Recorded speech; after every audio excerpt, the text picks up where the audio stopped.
সালামু আলাইকুম। আমি প্রথমেই সেনাবাহিনীকে বিশেষ ধন্যবাদ দিচ্ছি তাদের এই অ্যাকশনের জন্য।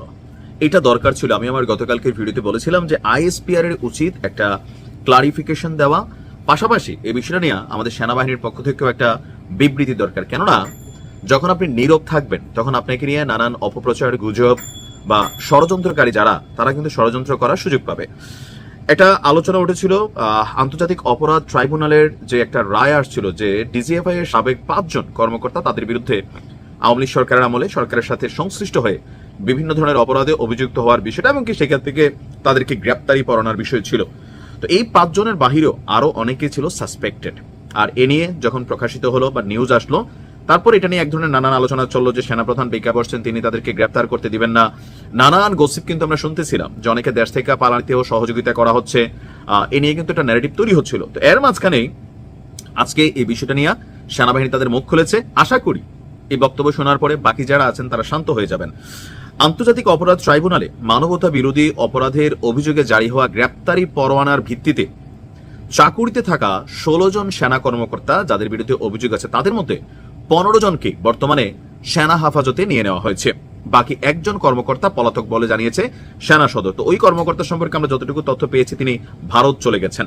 তো এই যে এখন সেনাবাহিনী এবং আমাদের জেনারেল পিপল, এখানে কিন্তু একটা পার্থক্য আছে। সেনাবাহিনীতে যদি কেউ কোনো অন্যায় করে, অপরাধ করে, তার জন্য কিন্তু সেনা আইনে বিচার হয়। নর্মালি আমরা যেমন কোনো অপরাধ করলে পুলিশ, থানা, কোর্ট, বিষয়টা ওরকম না।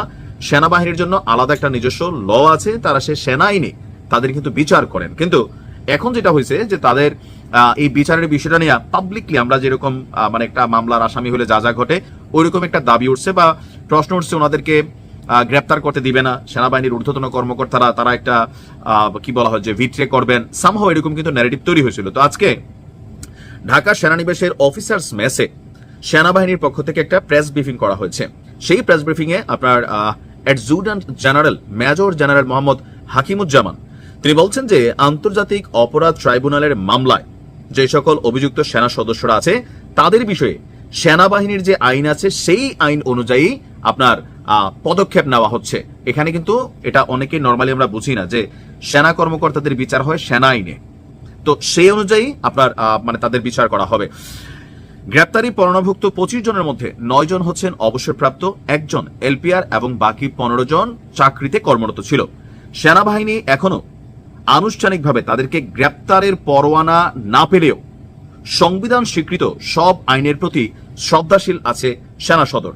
তো এখানে যেটা বলা হচ্ছে, মানে উনি সংক্ষেপে যেটা বলছেন যে আমার কাছে মনে হয় যে গত মাসের 5 থেকে 11 অক্টোবর পর্যন্ত সেনাবাহিনীর প্রমোশন বোর্ডের কার্যক্রম চলাকালে মেজর জেনারেল থেকে ঊর্ধ্বতন কর্মকর্তারা তারা একত্রিত ছিলেন। এই বোর্ড শেষে অনুষ্ঠিত হয় জেনারেল কনফারেন্স এবং ফরমেশন কমান্ডার কনফারেন্স, যেখানে মোবাইল ফোন ব্যবহার নিষিদ্ধ ছিল।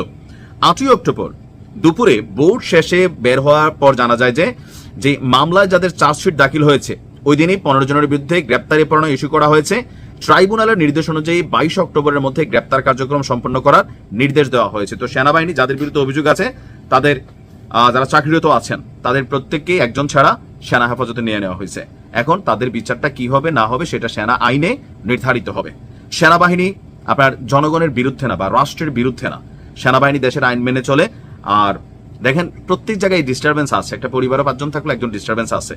তো আমরাও চাই আমাদের সেনাবাহিনী, আমাদের ইজ্জত অহংকারের বিষয়, তাদেরকে নিয়ে আমরা গর্ব করি। পুলিশ, বিডিআর, বিজিবি যাই আছে এগুলো আমাদের দেশের নিরাপত্তার জন্য, সার্বভৌমত্বের জন্য, আমাদের নিরাপত্তার জন্য। তো তাদের মধ্যে হয়তো 2-4-10 জন আমাদেরই পরিবারের সদস্য টাকার লোভে হোক, রাজনৈতিক চাপে হোক ট্র্যাকলেস হয়ে যায়। যারা ট্র্যাকলেস হবে তাদের বিচার হবে। আর এটার জন্য পুরো বাহিনীর বিরুদ্ধে কোন রকম অবস্থান তোলা অথবা নিরপরাধ কোন সেনা কর্মকর্তাকে ফাঁসাই দেওয়া, এটারও আমরা পক্ষে না। অন্তত এইসব ক্ষেত্রে ব্যক্তির অপরাধ, প্রতিষ্ঠানের না। আর যেহেতু সেনাবাহিনী আজকে একটা ক্লিয়ার একটা বক্তব্য দিছে, আশা করি যাদের চুলকানি ছিল থেমে যাবে। ভালো থাকুন।